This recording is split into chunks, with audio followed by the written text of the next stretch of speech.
अस्सलामुअलैकुम, home recipes with Afifa में welcome. आज मैं आपके साथ तंदूरी रोटी की रेसिपी शेयर करूंगी। जो तंदूर पे अक्सर जो है सादी रोटियों के नाम से आप लेते हैं कि सादी रोटियां दे दें, तो हम तंदूर वाले को जाके कहते हैं कि सादी रोटियां दे दें। तो वो सादी रोटियां इस किस्म की होती हैं और जो कि हम आज घर में बनाएंगे और झटपट बनाएंगे। बहुत आसान रेसिपी है, इसको फॉलो आप करेंगे तो आपको भी मज़ा आ जाएगा। मैदे से नहीं बना रहे हम, ये चक्की के आटे से बनाएंगे। और वीडियो को एंड तक लाजमी देखिएगा, रेसिपी को फॉलो कीजिएगा, मेरे चैनल को सब्सक्राइब, बेल नोटिफिकेशन को प्रेस कर दीजिएगा और वीडियो पसंद आए तो लाइक शेयर कमेंट करना हरगिज़ मत भूलिएगा। तो चले रेसिपी स्टार्ट करते हैं। तो यहाँ पर मैं चक्की का आटा ले रही हूँ, जो नॉर्मल हमारे घरों में आटा आता है। 2 कप के बराबर इसे छान लेंगे। आइसिंग शुगर ली है मैंने यहाँ पर 1/4 टीस्पून। 1/4 टीस्पून ही नमक ले लिया है और बेकिंग सोडा का इस्तेमाल कर रही हूँ 1/2 टीस्पून। आपने बेकिंग सोडा ही लेना है। ऑयल 1 टेबलस्पून मैंने यहाँ शामिल किया है और यहाँ पर मैं दही के बजाय मिल्क का इस्तेमाल कर रही हूँ, यानी कि दूध का, जो कि 2 से 3 टेबलस्पून आप शामिल कर सकते हैं। और बस इसको इस तरह से आपने पहले ड्राई इंग्रेडिएंट्स को अच्छी तरह से मिक्स कर लेना है। फिर नीम गर्म पानी आपने लेना है और उसको डालकर इस तरह से नीट करना है। बस इसे अच्छी तरह से मिक्स कर लें और गूंद लें। तो जैसे नॉर्मल आप घर का आटा गूंदते हैं उसी तरह से आपने गूंद लेना है इसे। और ऊपर से ऑयल लगाकर इसे तकरीबन 15 मिनट तक के लिए हम स्टे देंगे। ये बहुत ज़रूरी है। और सर्दियाँ आ रही हैं तो आप ये कर सकते हैं कि इसको चूल्हे के पास ही रख दें।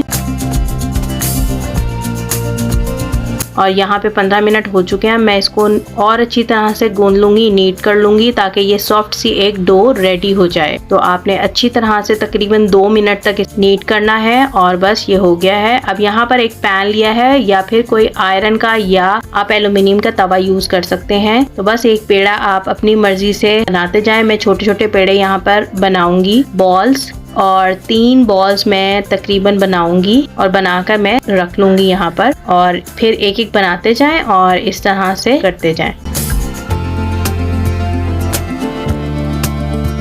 आप चाहें तो हाथ से फैला लें, जैसे भी आपको शेप चाहिए हो, गोल, ओवल, जिस तरह की भी चाहिए हो आप दे सकते हैं। तो मैं इसकी मोटाई, जितनी इसकी थिकनेस रखनी है वो मैं आपको दिखा देती हूँ। तो देखें, ये इतनी इसकी थिकनेस होनी चाहिए, ना ज़्यादा मोटा ना ज़्यादा पतला, नॉर्मल इसका होना चाहिए। बस इसके एक साइड पे हम पानी लगा देंगे, ब्रश कर देंगे और इसको गरम गरम जो पैन है मेरा उसके ऊपर मैं इस तरह से डाल दूंगी। मीडियम टू लो आपने इसका फ्लेम रखना है, बहुत ज़्यादा नहीं रखना। जब ऊपर बबल्स बनने लगेंगे तो फिर आप इसको चूल्हे के पास इस तरह से लाकर और हीट देके इसको पका लें। तो ये बहुत अच्छा सा कलर आ चुका है। इसी तरह से मैं बाकी सारे बना लूँगी। पानी लगाएंगे और फिर इसको डाल देंगे। देखें, इस तरह से जो है आपने इसको पकाना है। अगर बाय चांस रोटी आपकी गिर जाती है तो आप इसको, जो आपका चिमटा है उससे भी आप इसको सेंक सकते हैं, जैसे नॉर्मल रोटी आप सेंकते हैं। बस हमने ऊपर कलर ही देना होता है।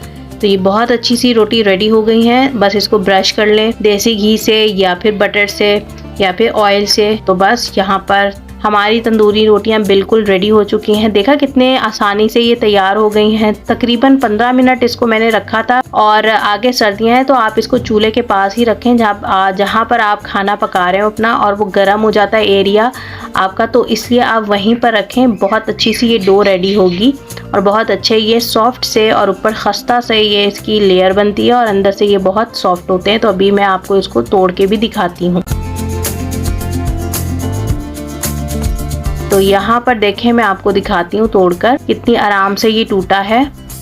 अच्छा, खाने में ये इतनी मज़ेदार लगती है। खाने में ऐसा लगेगा कि आपने कोई बेसन की रोटी बनाई है या फिर आपने मकई की रोटी बनाई है, ऐसा फील होगा खाने में। बहुत मज़ेदार बनती है, आप एक दफ़ा ज़रूर ट्राई करें। देखिए अंदर से कितनी अच्छी पकी हुई है, बहुत ज़बरदस्त। और इसमें खुशबू भी बिल्कुल तंदूर की रोटियों वाली ही आ रही होती है। तो आपने ये ज़रूर ट्राई करना है। मुझे दुआ में ज़रूर याद रखें। मेरे चैनल को सब्सक्राइब, बेल नोटिफिकेशन को प्रेस कीजिए। वीडियो पसंद आए तो लाइक शेयर कमेंट करना हरगिज़ मत भूलिए। अपने दोस्त अहबाब में मेरे वीडियोज़ को शेयर कीजिए ताकि दूसरे लोगों का भी भला हो सके।